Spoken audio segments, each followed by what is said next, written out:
ओम शांति। आज 6 अगस्त 2021 की साकार मुरली।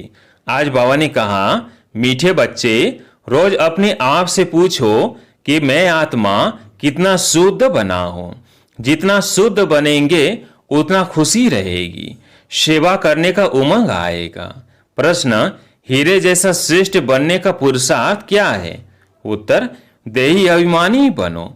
शरीर में जरा भी मोह न रहे, फीका से फारिग हो, एक बाबा की याद में रहो। यही श्रेष्ठ पुरुषार्थ हीरे जैसा बना देगा। अगर देह अभिमान है तो समझो अवस्था कच्ची है। बाबा से दूर हो। तुम्हें इस शरीर की संभाल भी करनी है, क्योंकि इस शरीर में रहते कर्मातीत अवस्था को पाना है। गीत है, मुखड़ा देख ले प्राणी।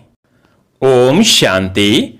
बाप बच्चों को समझाते हैं कि जिसके योग बल से पाप करते हैं उनको खुशी का पारा चढ़ जाता है। अपनी अवस्था को आप ही बच्चे जान सकते हैं। जब अवस्था अच्छी होती है तो सर्विस का शौक बहुत अच्छा होता है।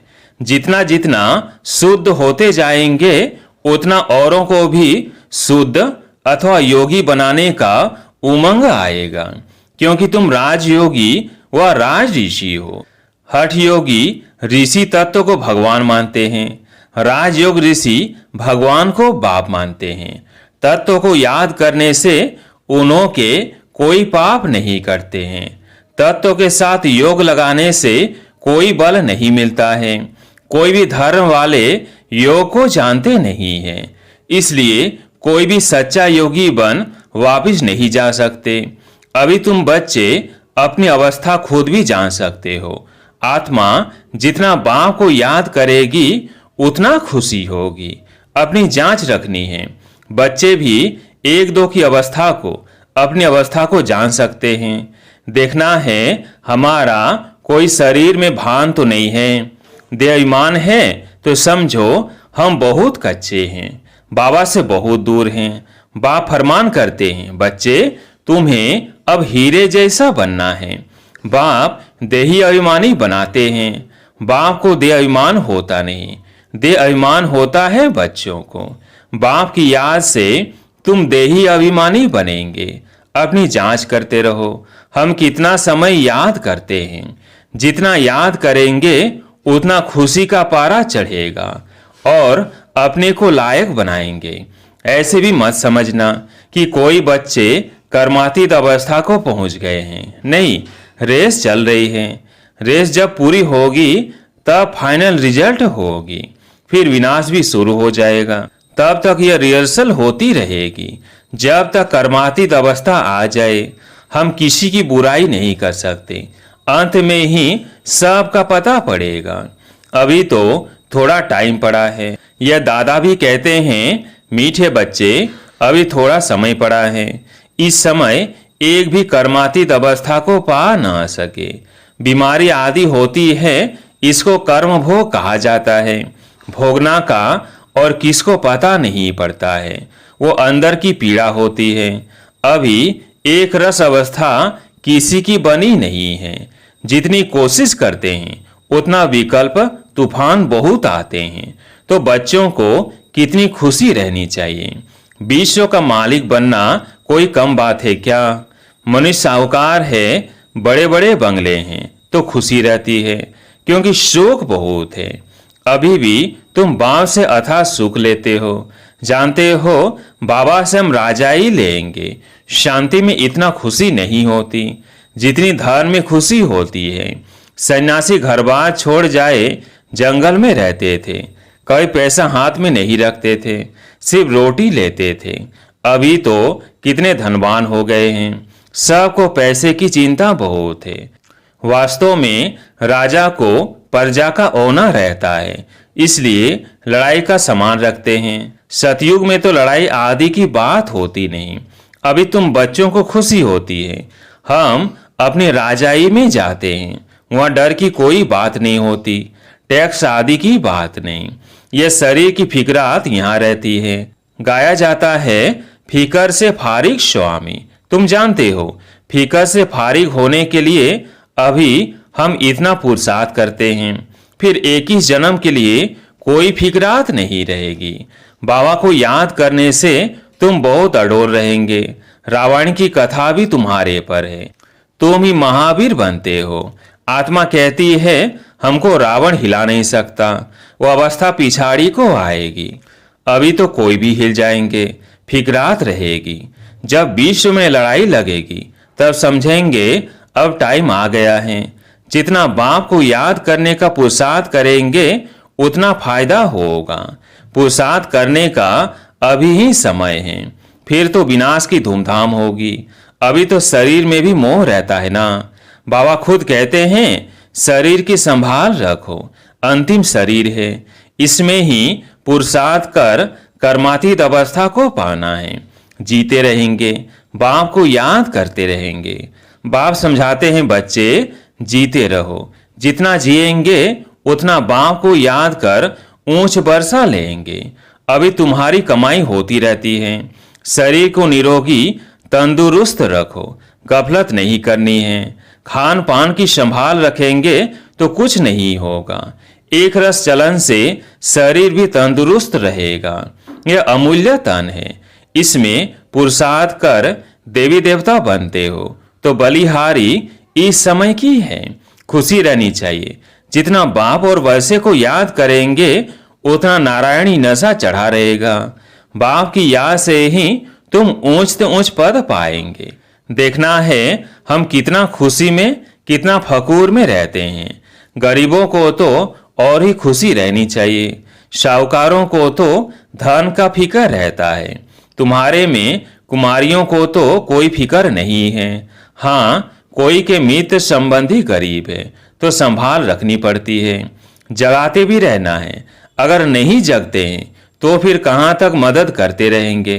बाबा कहते हैं ना, तुम सर्विसुल खुद बनो, वह स्त्री को रूहानी सर्विस में दो। तुम हो बाबा के मददगार। मदद तो सबको चाहिए ना। अकेला बाप ही क्या करेगा, कितनों को मंत्र दे। हम तुमको देते हैं, तुमको फिर औरों को देना है, कलम लगाना है। बच्चों को कहते रहते हैं जितना हो सके मददगार बनो, मंत्र देते जाओ। तुम्हारे शास्त्रों में भी है कि सबको पैगाम दिया था कि बाप आए हैं। बरसा लेना है तो बाप को याद करो, देहधारियों को याद नहीं करो। अपने को आत्मा समझ बाप को याद करेंगे तो तुम्हारे विकर्म विनाश होंगे और वर्षा मिल जाएगा। गीता तो बहुत सुनते सुनाते हैं, उसमें प्रसिद्ध अक्षर है मन मना भव। बाप को याद करो तो मुक्ति को पाएंगे। सन्यासी भी यह पसंद करेंगे।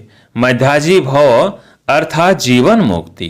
बच्चे बाप के बनते हैं तो बाप कहते हैं बच्चे तुम्हारी आत्मा पतित है, पति चल नहीं सकेंगे।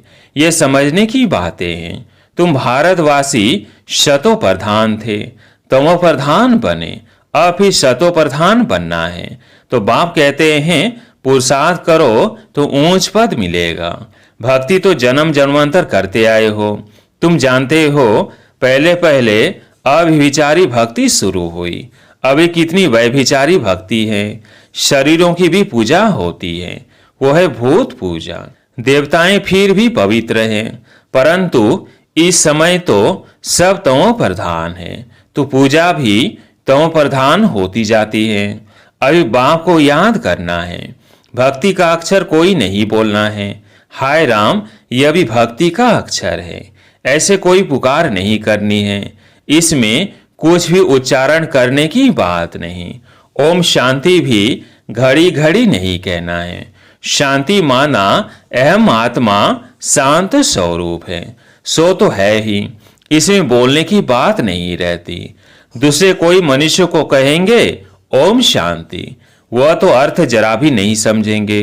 वो लोग तो ओम की बड़ी बड़ी महिमा करते हैं, तुम तो अर्थ समझते हो, फिर ओम शांति कहना भी फालतू है। हाँ, एक दो से ऐसे पूछ सकते हो शिव बाबा की याद में हो, जैसे हम भी बच्ची से पूछता हूँ यह किसका श्रृंगार करती हो, बोलती है शिव बाबा के रथ का। यह शिव बाबा का रथ है ना, जैसे हुसैन का रथ होता है ना, घोड़े को श्रृंगार करते हैं। घोड़े का अर्थ नहीं समझते हैं। धर्म स्थापन करने वाले जो आते हैं उनकी आत्माएं पवित्र होती है। पुरानी पतित आत्मा धर्म स्थापन कर न सके। तुम धर्म स्थापन नहीं करते हो, शिव बाबा तुम्हारे द्वारा करते हैं, तुमको पवित्र बनाते हैं। वो लोग भक्ति मार्ग में बहुत श्रृंगार करते हैं या श्रृंगार पसंद नहीं करते। बाप कितना निरंकारी है, खुद कहते हैं हम बहुत जन्मों के अंत के भी अंत में आता हूँ। पहले सतयुग में होगा श्री नारायण, श्री लक्ष्मी से भी पहले श्री नारायण आएगा, वो तो बड़ा होगा ना, इसलिए कृष्ण का नाम गाया हुआ है। नारायण से भी कृष्ण की महिमा जास्ती करते हैं। कृष्ण की ही जन्माष्टमी मनाते हैं, नारायण का बर्थडे नहीं मनाते। यह कोई नहीं जानते कि कृष्ण सो नारायण नाम तो बचपन का ही चलेगा ना। फलाने ने जन्म लिया, उसका बर्थडे मनाते हैं, इसलिए कृष्ण का ही मनाते हैं, नारायण का किसको पता नहीं। पहले पहले शिव जयंती, फिर है कृष्ण जयंती, फिर राम की। शिव के साथ गीता का भी जन्म होता है। शिव बाबा आते ही हैं बहुत जन्मों के अंत के जन्म में। बुजुर्ग अनुभवी रत में ही आते हैं। कितना अच्छा समझाया हुआ है, तो भी किसकी बुद्धि में नहीं आता। बाप कहते यह ज्ञान प्राय लोप हो जाता है। जब मैं आकर सुनाऊं तब तुम भी सुना सकते हो। अभी तुम बच्चे जानते हो हम भविष्य में एक्यूरेट या देवी देवता बनेंगे। बाबा ने 2 से 3 प्रकार के साक्षात्कार किए थे। यह बनूंगा, ताज वाला बनूंगा, पगड़ी वाला बनूंगा। 2 से 4 राजाई के जन्मों का साक्षात्कार किया था। अभी तुम समझ सकते हो। इन बातों को दुनिया में और कोई समझ नहीं सकते। हाँ, इतना समझते हैं अच्छा कर्म करेंगे तो अच्छा जन्म मिलेगा। अभी तुम पुरुषार्थ ही भविष्य के लिए कर रहे हो, न से नारायण बनने का। तुम जानते हो हम यह पद पाएंगे। यह खुशी जास्ती उनको रहेगी जो कर्मातीत अवस्था को पाने का पुरुषार्थ करते रहते होंगे। कहते हैं बाबा हम तो मम्मा बाबा को फॉलो करेंगे, तब तो तख्त पर बैठ सकेंगे। यह भी समझ जाइए कितनी हम सर्विस करते हैं और कितना खुशी में रहते हैं। खुद खुशी में रहेंगे तो दूसरों को भी खुशी में लाएंगे। अंदर कोई खराबी होगी तो दिल खाती रहेगी। कोई कोई आकर कहते हैं बाबा हमारे में क्रोध है, यह भूत है, हमारे में फिकर की बात हुई ना। भूत को रहने नहीं देना चाहिए। क्रोध क्यों करे, प्यार से समझाना होता है। बाबा कोई पर क्रोध थोड़ी करेंगे। शिव बाबा की महिमा है ना। बहुत फालतू झूठी महिमा भी करते हैं। मैं करता क्या हूँ, मुझे कहते हैं आकर पति से पावन बनाओ। जैसे डॉक्टर को कहते हैं हमारी बीमारी दूर करो, वह दवाई दे इंजेक्शन लगाते हैं, सो तो उनका काम ही है। बड़ी बात थोड़ी है। पढ़ते ही हैं सर्विस के लिए। जास्ती पढ़ते हैं तो जास्ती कमाई करते हैं। बाप को तो कोई कमाई नहीं करनी है, उनको तो कमाई कराना है। बाबा कहते मुझे तुम अविनाशी सर्जन भी कहते हो। यह जास्ती महिमा कर दी है। पतित पावन को कोई सर्जन नहीं कहा जाता, यह सिर्फ महिमा है। बाप तो सिर्फ कहते हैं मुझे याद करो तो तुम्हारे विकर्म विनाश होंगे। बस मेरा पाठ ही है तुमको यह समझाने का कि मामेकम याद करो। जितना याद करेंगे उतना ऊंच पद पाएंगे। यह है ही राजयोग का ज्ञान। गीता जिन्होंने पढ़ी है उनको समझाना सहज होता है। तुम पूज्य राजाओं के राजा बनते हो, फिर पुजारी बनेंगे। तुमको मेहनत करनी है। तुम विश्व को पवित्र बनाते हो। कितना भारी मर्तबा है। तुम सब अंगुली देते हो कलयुगी पहाड़ को पलटाने। बाकी पहाड़ कुछ भी है नहीं। अब तुम जानते हो नई दुनिया आनी है, इसलिए राजयोग जरूर सीखना है। बाप ही आकर सिखाते हैं। शतो प्रधान बनना है। जो कल्प पहले बने होंगे उनको समझाने से जचेगा। बात तो ठीक कहते हैं। ब्रोवर बाप ने कहा था मन मना भो। अक्षर संस्कृत है, बाप तो हिंदी में कहते हैं मुझे याद करो। अभी तुम समझते हो हम कितने ऊंच धर्म ऊंच कर्म वाले थे। तब तो गायन है 16 कला संपूर्ण। अब फिर ऐसा बनना है, अपने को देखना है कहाँ तक हम शतोप्रधान बने हैं, पावन बने हैं, कहाँ तक नरकवासियों को स्वर्गवासी बनाने की सेवा करते हैं। अच्छा, मीठे मीठे सिकिल्धे बच्चों प्रति माता पिता बाप दादा का याद प्यार और गुड मॉर्निंग। रूहानी बाप की रूहानी बच्चों को नमस्ते। हम रूहानी बच्चों की रूहानी बाप दादा को याद प्यार गुड मॉर्निंग नमस्ते नमस्ते। धारणा के लिए मुख्य सार। पहला पॉइंट, बाप समान निरंकारी बनना है। इस शरीर की संभाल करते हुए शिव बाबा को याद करना है।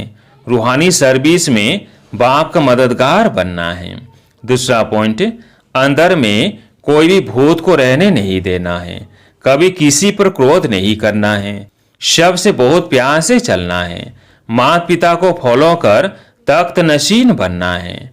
आज प्यारे मीठे बाबा का वरदान, सहन शक्ति की विशेषता द्वारा दूसरे के संस्कारों को परिवर्तन करने वाले दृढ़ संकल्पधारी भव।